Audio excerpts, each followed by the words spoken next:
Welcome to New Delhi, India's lively and chaotic capital. This is my very first time in India and I'm here to experience none other than a traditional Indian wedding. Spanning over 3 days, Punjabi weddings are nothing short of extravagant and I honestly can't wait for the celebrations to begin. Pakistan में बहुत कम बारातें ऐसे हम देखते हैं जिसमें कोई इतने बड़े स्पीकर साथ लेकर जाए। नहीं होती ही नहीं है। पाकिस्तान में पूरी एक गाड़ी स्पीकरों से भरी है, पीछे डांस लौंडे कर रहे हैं। Immediately we come across a store selling a huge range of saris. So we've come to the mall to buy some saris for the wedding. This is the one that I have chosen. It is blue.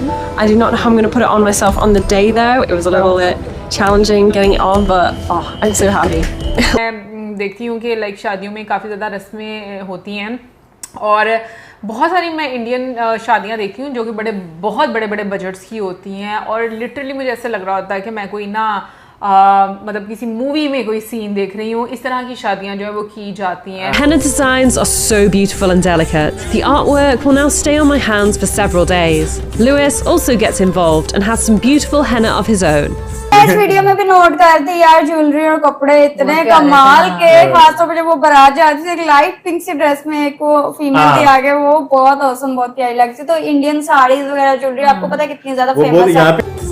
The drums signal the start of an important part of the day known as haldi. During this, the bride and groom are smeared with turmeric paste. The bride will be having her haldi ceremony later today. For now, all focus is on the groom. The haldi ceremony is meant to protect the bride and groom from evil spirits, and the bright yellow colour of the turmeric symbolises prosperity and new beginnings. लेकिन यार ये बहुत बड़ी बारातें थी यार, और ये 250-300 गाड़ियां तो नॉर्मल होती हैं इंडिया की शादियों में यार। जो इंडियन शादियां देखते हैं तो भाई आपको जो है ना डिशेस जो है ना बहुत अलग तरह की जो है वो देखने को मिलती है, जो अमूमन हमारे यहाँ पर पंजाब में तो बिल्कुल भी जो है ना हमारे यहाँ पर देखने को नहीं मिलती। Of course, there's no shortage of food. Hospitality is an important part of Indian culture, and so there are plenty of options, ensuring that everyone leaves the ceremony with full, satisfied bellies. अगर मैं honestly बताऊँ, मुझे Indian शादी attend करनी है ना तो मुझे खाना खाने के लिए अटेंड करनी है, क्योंकि इतनी वैरायटी होती है जो कि मैंने अपनी सारी जिंदगी में नहीं देखी हुई। तो ऑब्वियसली मैं कुछ वो एक्सपीरियंस करना चाहूंगी जो कुछ डिफरेंट हो।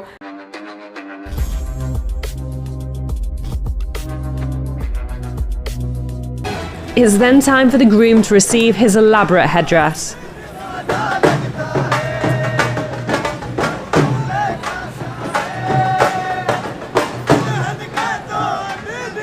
There's no time to waste before the celebrations begin.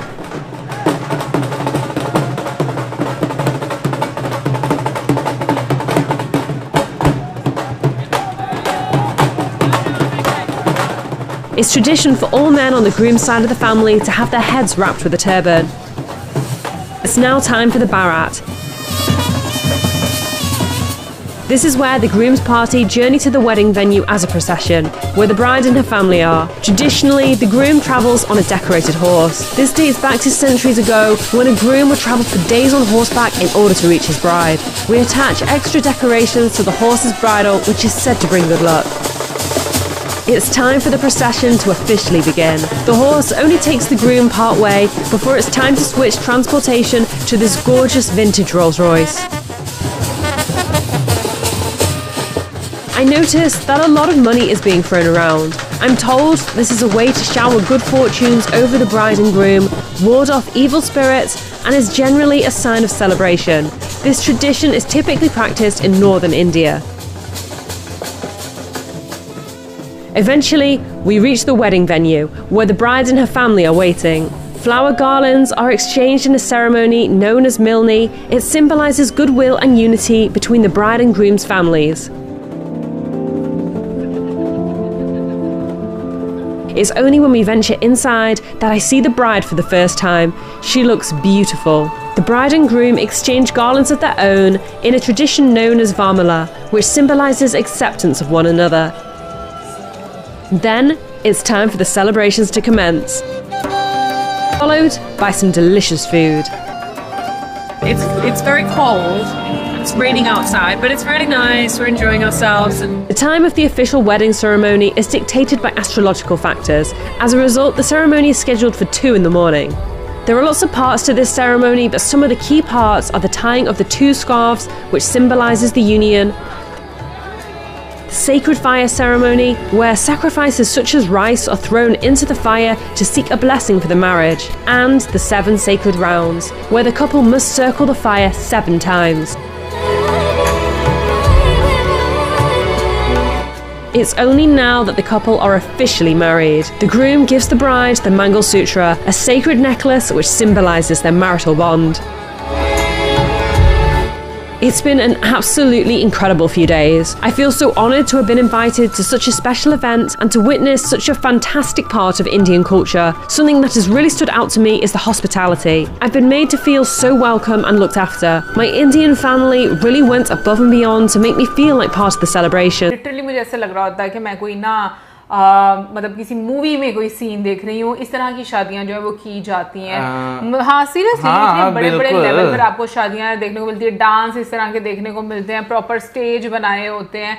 और वैसे मैं 2-3 दिन शादी का फंक्शन तो रहता है, बट मेरे जैसे लोग जो होते हैं ना वो 2-3 दिन में बड़े वो थक जाते हैं। मतलब मैं भी यही प्रेफर करती हूँ कोई एक दिन शादी का अच्छे से इंजॉय करके आओ, लेकिन जो घर की शादियाँ होती है ना तो वो ऑब्वियसली वो तो आपको तीनों दिन अटेंड करनी पड़ती हैं, और फिर उसके बाद अब मुझे लगता है पूरा हफ्ता आपकी थकान नहीं जाती। लेकिन ये कि जिस तरीके से सजावट और सारी चीज़ें देख रहे थे हम लोग, मुझे बहुत अच्छा लगा यार। इस तरह की शादी हो ना तो सेल्फी पॉइंट्स ही खत्म जो है वो नहीं होते आपकी जो है ना, यानी कि हम जैसे लोगों के लिए कि भाई जितनी तस्वीरें खींच सकते हो देखो शादी में ना 2 ही काम होते हैं, एक पिक्चर्स खींचना और दूसरा खाना खाना, ठीक है ना। बाकी सबके नहीं साथ एक और काम होता है, लिफाफा देकर आना। तो ऑब्वियसली खाना भी तो सभी मिलेगा ना।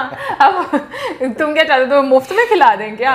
वैसे खा सकते हो, बाद में बातें सुन लेना। हाँ बिल्कुल सही बात है, आया खा पी के चला गया और कुछ वर्ता भी नहीं हमारे साथ, इस तरह की बातें आपको सुनने को मिल सकती हैं। तो इसलिए लिफाफा जरूर देकर आए ताकि जो है आपको बातें सुनने को ना मिले।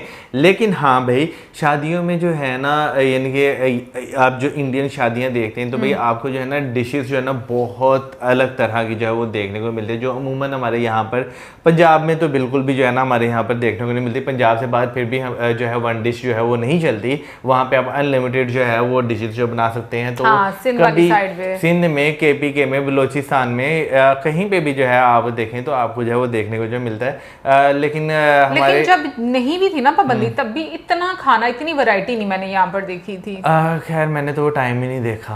अच्छा, मुझे तो 1 डिश वाला ही टाइम जो है वो बेसिकली याद है, यानी कि मैं अपने होश की बात कर रहा हूँ। क्योंकि भाई मेरे जितने भी कज़न हैं वो मेरे से बहुत बड़े हैं, तो वो जो है उनकी शादियाँ जो है वो मेरे बचपन में ही हो गई हुई हैं, तो इस वजह से जो है ना मुझे याद है। हाँ मुझे वो टाइम याद है जब डब्बा सिस्टम आया था कि भाई सिर्फ डब्बे में ही डाल के जो है आप जो है वो दे सकते हैं, वो भी 1 डिश भी ख़त्म कर दिया गया था। खैर अभी फ़िलहाल इस शादी की बात करते हैं, भाई बहुत लग्जूरियस शादी थी। मैंने तो अपनी ज़िंदगी में इस तरह की शादी जो है वो नहीं देखी। आपने की एक्सपीरियंस की है अपने किसी फ्रेंड की? हाँ मैंने देखी है, बिल्कुल देखी, अपनी फ्रेंड की शादियाँ मैंने देखी हैं, काफी अच्छे लेवल पर। मैंने जो है वो एक्सपीरियंस नहीं की, लेकिन मतलब ऐसे ही जैसे मेहंदी लगाने के लिए लोग आते हैं, आप मेहंदी प्रॉपर लगवाते हो, जैसे यहाँ पर एक वो होता है ना सेक्शन बना होता है, एक दिन होता है, फिर वो तो काफ़ी ज़्यादा। और फिर स्पोर्ट्स कार समटाइम्स मंगवाई जाती हैं, मतलब अपने शौक के मुताबिक। तो ऐसी शादियां मैंने बिल्कुल अटेंड तो अगर क्या नाम लेते हैं हमारे यूट्यूब फैमिली में से कोई इस तरह की शादी करने का प्लान रखता है तो मुझे जो है वो इनविटेशन में ज़रूर याद रखे, बस स्पॉन्सर कर दीजिएगा,